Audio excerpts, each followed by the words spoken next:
This is the summary of Weep, Grey Bird, Weep, The Paraguayan War 1864–1870 by Roger Kohn.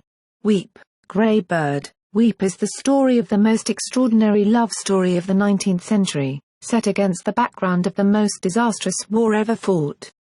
The war saw the tiny Republic of Paraguay fighting against the combined forces of Argentina, Brazil and Uruguay. By the time the war ended, in March 1870, Paraguay's population had been reduced by more than half, and 80% of the male population had been killed. Paraguay's leader in this war was Francisco Solano Lopez, and by his side was his devoted lover, a girl from Ireland called Eliza Lynch. He was killed on the last day of the war, and she buried him and their eldest son, who died trying to protect her, with her bare hands. For more history books and book reviews visit www.historybookmix.com.